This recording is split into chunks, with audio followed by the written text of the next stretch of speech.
Hey everyone, if you've been following along with the latest news in CBT, you're probably well aware that the next hero class will be Holgren or whatever his name is. He's basically the guy who either upgrades or breaks your equipments. So if you've been following the news in CBT, Holgren will be the next hero class. With his introduction comes a whole plethora of new mechanics, things that we haven't had before. One of those, which I'll be discussing today, is about the element levels. So there's a new mechanics in CBT. Element levels hasn't been implemented currently, but it is live in CBT. We're going to talk about what does it mean to us and how does it function. So yeah, before we proceed, again, usual disclaimers. I'm not officially affiliated with the development team of Ragnarok. Um, I'm not a professional developer or programmer, and everything I'll be talking about today will be based on my understanding of the in-game codes and actual game experience. Also, a lot of thanks to Team Leaks for extracting the game files as usual. So thanks everyone. Okay, so going into element levels, if you've been a player of classic Ragnarok on PC, you probably have an idea of what this is. But let's just assume you don't, and let's go through the basics of it. So before we start, so if you don't know or if you have no idea about the existing element mechanics or functions of the game, I urge you to stop this video and then look for my Element 101 video and then watch it first. Because I won't be going through the basic details that's already found in that video. So if you do want to go through this with that level of understanding, look for my Element 101 video first. Okay, so this is the existing element table. So this is basically a matrix that shows if this is the attacker's element on the left, and this is the defender's element, right? The body element or the defense element. Um, the point where they meet is the multiplier of the element. So, for example, if you're attacking an enemy who has earth property with a fire attack, the multiplier is 2. It's basically 200%. So this remains the same. Nothing changes here. This is a basic element table. What is new is in the game right now in CBT, they've added a function to determine the attack and defense element levels.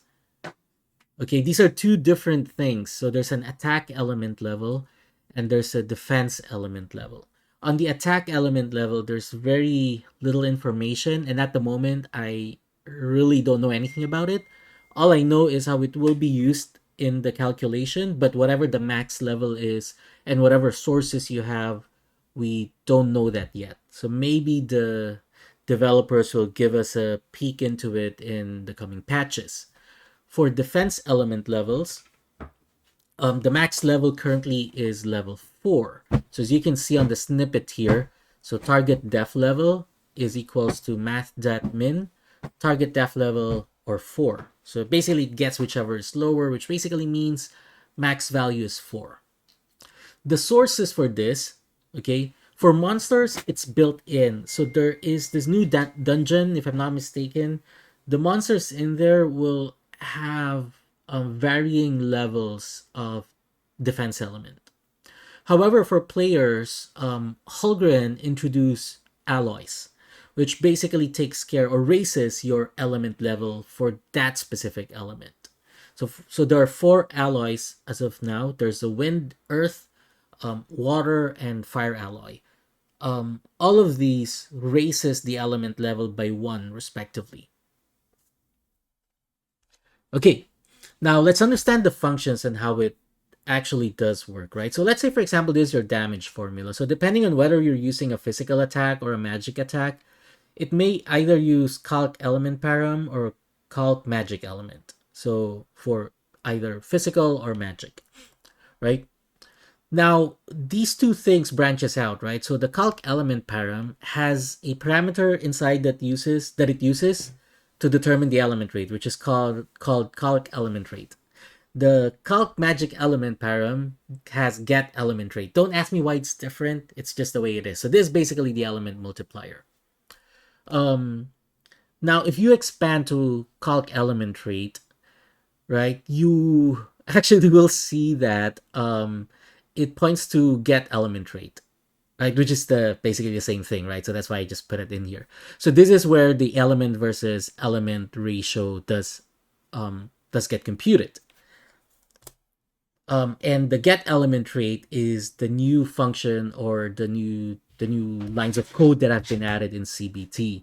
So this is what determines, right, before, if you may, before, this would only determine the effectiveness of element versus element, but now this is the one in charge of determining how much it would increase based on attack level or how much it would decrease based on defense level.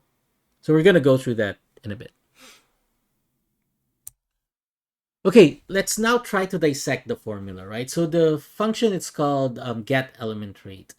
If you're familiar with coding a little bit, you do understand this by looking at this now.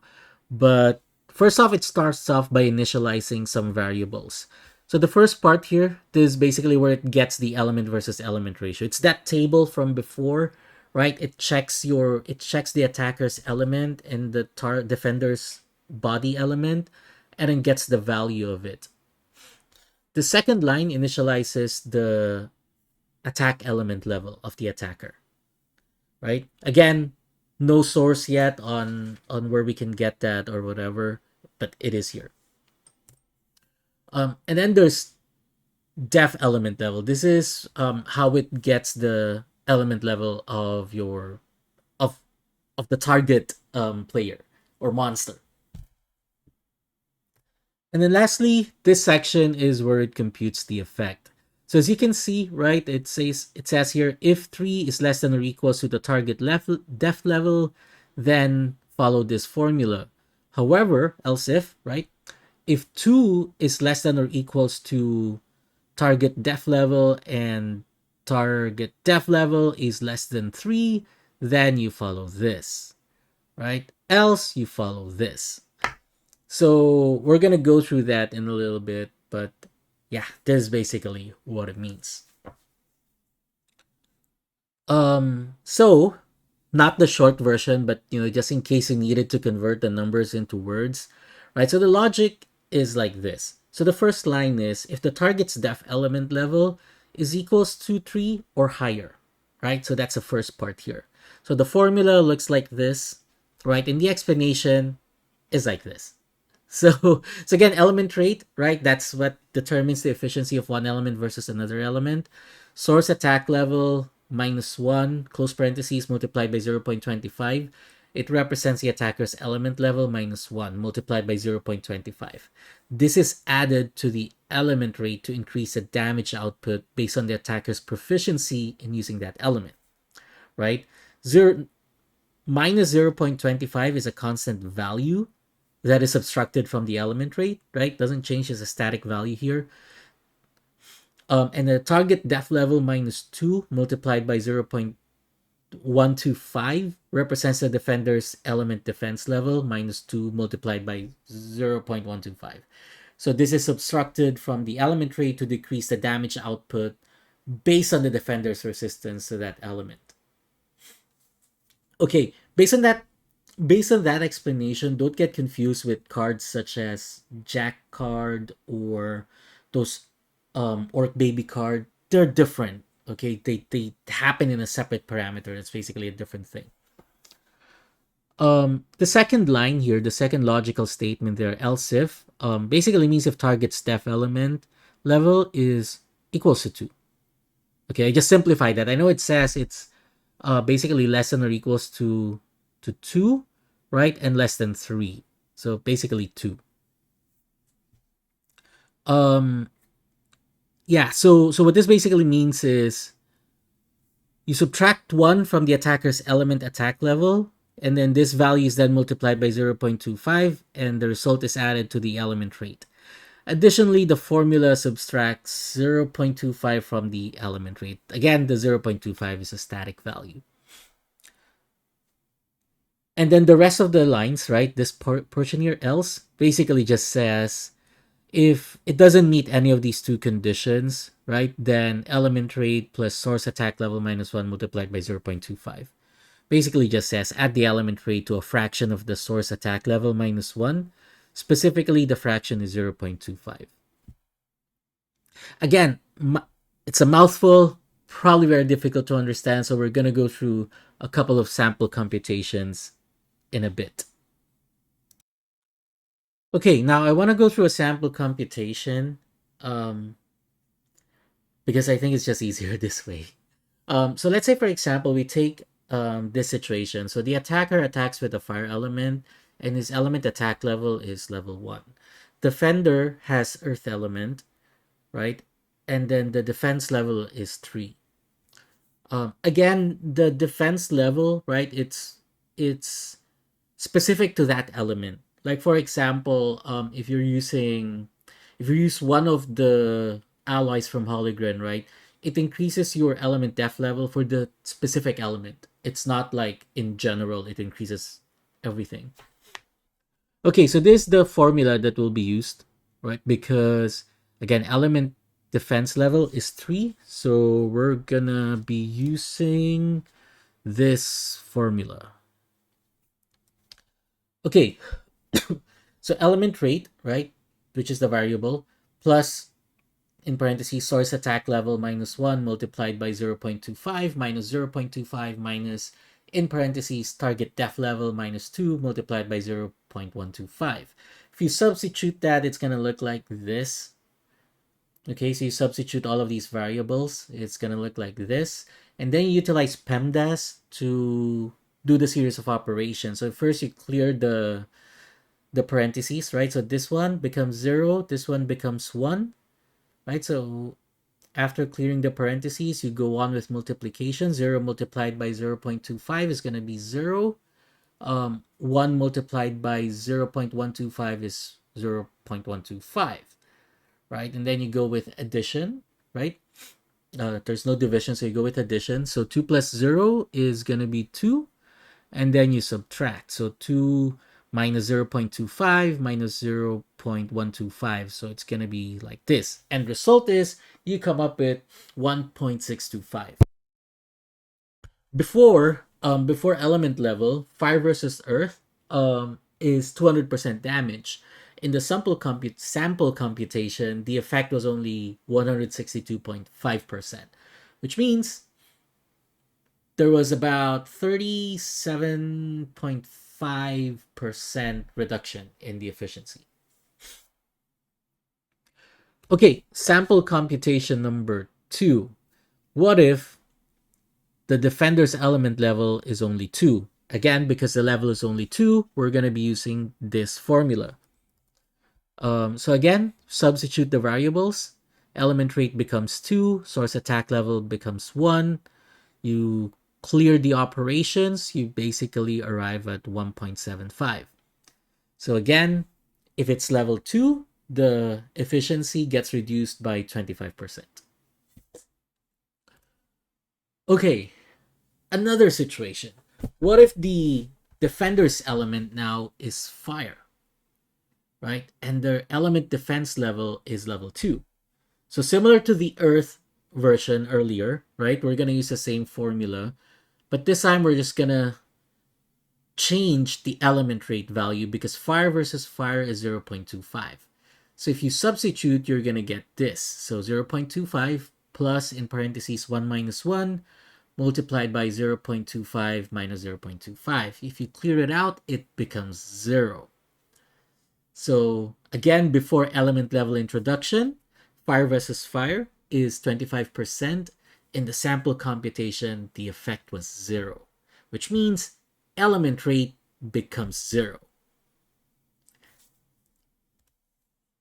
Okay, another sample computation. So what if, right? What if, so we know there's no source yet, right? But what if we get element defense level to level 3, right? So attacker is fire, your defense is fire, their element attack level is 1, your element defense level is 3.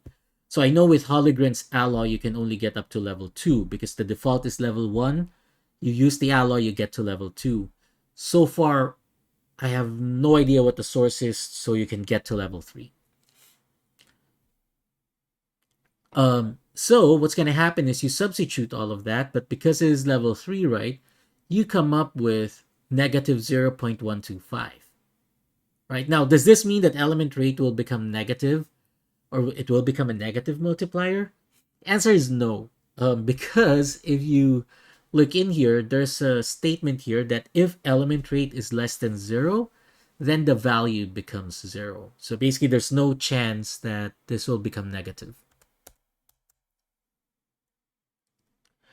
Okay, so I hope the sample computation makes it a little bit clearer on what the implications will be of this introduction.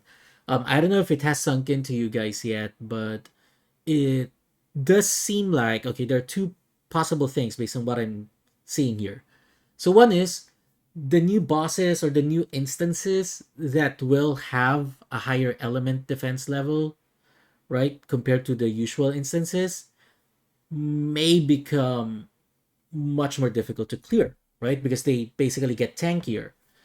The other portion is with the introduction of Hologren, you can severely decrease elemental damages. So the four elements where there's alloys already, um, I do feel like there is a very big opportunity to decrease the damage with this introduction, especially on magic attacks, because we all know on magic attacks, the element conversion or the element table has a much bigger weight. Okay, so I took some time to test it out in CBT, so I asked help from Bacon to help test me a little bit. Now, obviously, because we have limited stuff in CBT, um, the testing we could do was very limited. But I wanted to do a apple to apple comparison, right? Based on whether when there's no alloy used versus when there's alloy used. So here's the thing. So this was physical, right? So Bacon's attack element here was fire. My defense element was fire. So when he attacked me, this was the damage that I got. This was the first one that registered. Um, I don't bother with the second one because there are some debuffs that took place afterwards. And so we had to wait for it to clear before we would do our second test. So this was without alloy. Oh, after using the alloy, this was the damage that I got. So again, due to the length and complexity of the overall damage formula, it's a bit hard to conclude exactly how effective this is in reducing damage. But what I can say is, right, just my personal hunch, don't probably take this to the, just don't hold me accountable to this. I do feel like this will reduce the damage by a great deal, provided you know what element your attacker is using. As usual, once we finish our hologram build, we'll try to do some more testing on this. Okay, we also did a test with magic, right? Because we didn't have enough time to do a full setup, right? We just made a very basic test, right? So Bacon wasn't wearing anything, right? He wasn't using a weapon or whatever. He just attacked me with a fire magic attack. That's it. So this was the damage, right? So 2380, very low, right? Because again, my hologram character is kind of decked, and his hero skill was activated, so ignore defense wasn't working. Sorry, ignore magic defense wasn't working on him. So this was a damage without alloy. With alloy, this was a damage. So as you can see, right, even though the numbers are small, right, you may probably not internalize this at the moment, but that's a very big jump. A really, really big jump on a percentage level. So yeah, again, we'll do more testing in the future, but I just thought I'd share this with you guys because this is the next new mechanics that will be introduced once Hologram gets released into the official servers. So what does this mean to our flow, right? The whole overall damage flow that I was showing earlier, right? So what this basically means is whole chunk here for get element rate, this can become 0. Okay? There's no floor value. which means if this becomes zero, this may also become zero. The element rate and the calc magic element rate, this may be zero, right? Later on, maybe in the future, we'll talk about how to mitigate that. But at the moment, I think there's no sense discussing that because a lot of things can still be changed. Now, if this becomes zero, it also means the calc element param and calc magic element may also become zero based on the current formula. So again, I don't know yet how this is going to be implemented. Maybe on the server side, there will be some adjustments to prevent some of these parameters to reaching zero, right? So that may still happen. Now, what does it mean to the damage formula? Obviously, the damage formula will not be converted to zero because if you're physical, the element rate actually takes place um, inside attack final. It's right before base attack gets added. So which means you still get the attack from base attack, you get refined attack. So all of those things still gets multiplied. And it's just the formula prior to that gets multiplied by zero. Okay, I'm not saying it will be zero, right? Again, like what I said, devs may change something before they release, or maybe they do something on the server side, but maybe just a hunch. For magic attacks, again, if this becomes zero, if cult magic element becomes zero, the effect will be much, much greater because cult magic element is not in magic attack final. Rather, it's in the A variable, which generally decides the value before it gets multiplied to skill damage reduction or the skill multiplier. So yeah, much bigger effect for magic, if you ask me. Okay, so conclusion. While more tests and calculations are still needed, it seems like element depth level can make a big difference in terms of damage, especially magic. My hunch is that refined attack, skill, or AA true damage, and other forms of true damage will be in demand in the future. I mean, this is just a forecast. Of course, a lot of things may still change. So yeah, that's it. Hope you learned something new today. If you do have any questions, feel free to ask me. Just do keep in mind at the moment we're still trying to understand this, and everything is still in CBT, so it's still subject to a lot of changes. In fact, right, this may not even reach the SEA server, right? Just like other changes they did in CBT. But yeah, if they don't change anything, they introduce this, and nothing else changes, then yeah, it's probably going to turn out like what we predicted here. So again, everyone, thanks for watching and you have a nice day.